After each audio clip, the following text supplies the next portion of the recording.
بسم اللہ الرحمن الرحیم۔ السلام علیکم ویورز، آج کی اس ویڈیو میں ہم پاکستان پینل کوڈ کے سیکشن 404 کو پڑھیں گے اور سمجھیں گے۔ ویڈیو شروع کرنے سے پہلے میں آپ ویورز کو بتاتا چلوں کہ اگر آپ پاکستان پینل کوڈ سے متعلق میری دوسری ویڈیوز دیکھنا چاہیں تو آپ میرے چینل پہ موجود پاکستان پینل کوڈ کے نام سے پلے لسٹ کو واچ کر سکتے ہیں، جس کا لنک میں اس ویڈیو کی ڈسکرپشن میں بھی دے دوں گا۔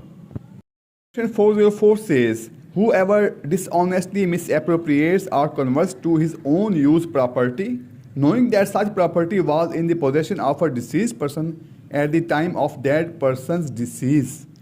یعنی کہ جو کوئی مال کو بدیانتی سے اپنے تصرف بے جا میں لائے یا اپنے کام میں لائے، یہ جانتے ہوئے کہ وہ مال کسی متوفی شخص کے قبضے میں مرتے وقت تھا and has not since been in the possession of any persons legally entitled to such possession. یعنی کہ اور یہ کہ وہ مال اس وقت کسی ایسے شخص کے قبضے میں نہیں رہا جو اس قبضہ کا قانوناً مستحق ہو، تو ایسی صورت میں shall be punished with imprisonment of either description for a term which may extend to 3 years and shall also be liable to fine.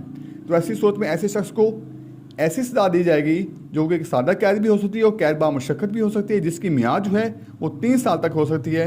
اس کے علاوہ ایسے شخص کو جرمانہ بھی عائد کیا جائے گا۔ And if the offender at the time of such person's decease was employed by him as a clerk or servant, the imprisonment may extend to 7 years.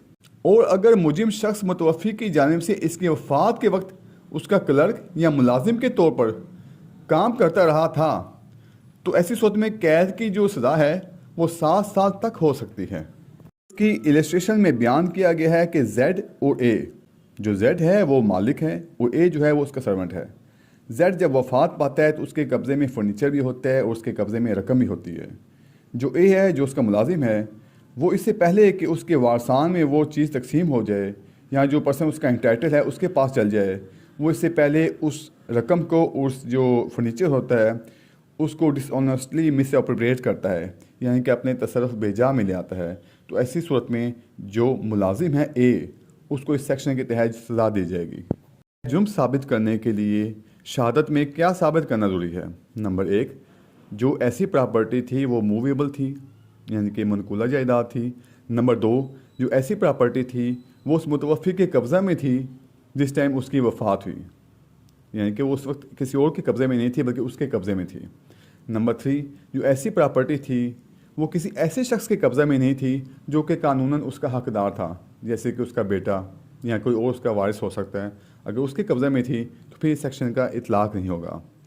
ملزم کو تصرف بے جا میں لے آیا یا اپنے استعمال میں لایا، یعنی کہ ملزم جو ہے وہ ایسی پراپرٹی کو اپنے تصرف بے جا میں لے آیا، ڈس آنیسٹ مس اپروپریشن کی، یا پھر اس کو اپنے استعمال میں لے آیا۔ نمبر 5، ملزم نے ایسا بدیانتی سے کیا، ڈس آنیسٹلی کیا۔ نمبر 6، ملزم کو پتہ تھا کہ ایسی جو پراپرٹی ہے وہ متوفی کے قبضہ میں تھی جب وہ فوت ہوا اور وہ کسی ایسے شخص کے قبضہ میں نہیں تھی جو کہ اس کا قانونی حقدار تھا۔ اگر ضابطے کی بات کی جائے تو اس سیکشن کے تحت جو ضابطہ ہے ناقابل دست اندازی ہے، وارنٹ ہے، قابل ضمانت ہے، ناقابل راضی نامہ ہے، جبکہ اس کی جو سماعت ہے وہ سیشن کورٹ یا مجسٹریٹ فرسٹ کلاس یا سیکنڈ کلاس کر سکتے ہیں۔ ویورز، ویڈیو دیکھنے کا بہت شکریہ، اپنا خیال رکھیے گا، اللہ حافظ۔